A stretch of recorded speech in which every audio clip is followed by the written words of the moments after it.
Hello दोस्तों, आज है 1 अप्रैल 2026 और ये रही आज की सभी बड़ी और काम की खबरें। आपसे यही रिक्वेस्ट है कि अगर आप लोग सच्ची और काम की खबरें देखना चाहते हैं नेशनल लेवल पर, इंटरनेशनल लेवल पर, तो हमारे इस चैनल को सपोर्ट जरूर करें। दोस्तों, बढ़ते हैं अपनी खबरों की तरफ।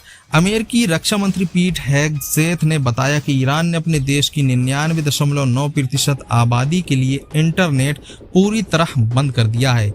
उन्होंने कहा कि राष्ट्रपति डोनाल्ड ट्रंप ने एक वीडियो शेयर किया था जिसमें ईरान के इस्फहान शहर में अमेरिका के हवाई हमले का नजारा दिख रहा था, लेकिन इंटरनेट बंद होने की वजह से अब ऐसे हमलों की तस्वीरें या खबरें बाहर नहीं आ पा रही हैं। ईरान के विदेश मंत्री सैयद अब्बास अराक्ची ने कहा कि ईरान सऊदी अरब को अपना भाई मानता है और उसका पूरा सम्मान करता है। उन्होंने कहा, हमारा संघर्ष उन आक्रमणकारियों के खिलाफ है जो न अरबों के साथ हैं, न ईरानियों के साथ, और न ही किसी को सुरक्षा दे सकते हैं। उन्होंने अरब देशों से अपील की कि अब अमेरिकी सेना को अपने देशों से बाहर निकालने का सही समय है। मध्य पूर्व में चल रही जंग की वजह से यूरोप में महंगाई फिर से बढ़ गई है। यूरोस्टेट के आंकड़ों के मुताबिक फरवरी में महंगाई 1.9% थी, जो मार्च में बढ़कर 2.5% हो गई है। सबसे ज्यादा समस्या तेल और गैस की बढ़ती कीमतों की है। मार्च में तेल गैस की कीमतें 4.9% बढ़ गईं। अमेरिका को एक और झटका लगा है। इटली ने अमेरिकी सेना को अपने सिसिली स्थित सेगोनेला एयरबेस इस्तेमाल करने से मना कर दिया है। इससे पहले स्पेन और फ्रांस भी अमेरिकी लड़ाकू विमानों को अपना हवाई क्षेत्र इस्तेमाल करने से मना कर चुके हैं। अमेरिकी राष्ट्रपति डोनाल्ड ट्रंप ने ट्रुथ सोशल पर लिखा, जिन देशों को जेट फ्यूल नहीं मिल रहा है और जो ब्रिटेन की तरह हमारे साथ नहीं खड़े हुए, उन्हें सलाह है कि या तो हमसे तेल खरीदें या फिर खुद हिम्मत करके होर्मुज से तेल ले आएं। अब यूएसए हर किसी की मदद नहीं करने वाला। ईरान खत्म हो चुका है, मुश्किल काम हमने कर दिया है, अब अपना तेल खुद लाओ। इस तनाव की वजह से कच्चे तेल की कीमतें आसमान छू रही हैं। आज 1 अप्रैल को ब्रेंट क्रूड की कीमत $116.50 प्रति बैरल के पार पहुंच गई है। यह साल 2022 के जून के बाद सबसे ऊंचा स्तर है।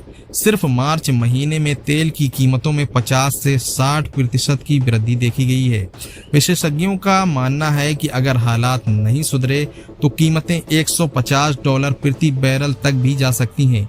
दूसरी तरफ अमेरिका में रह रहे भारतीयों के लिए यह जंग एक वरदान की तरह साबित हुई है। युद्ध शुरू होने से पहले फरवरी में $1 83 से 85 रुपए के आसपास था, लेकिन अब रुपया कमजोर होकर 95.22 रुपए के स्तर पर पहुंच गया है। ऐसे में भारतीय मूल के लोग अपनी डॉलर वाली सैलरी का ज्यादा फायदा उठा रहे हैं और भारत में ज्यादा पैसा भेज रहे हैं।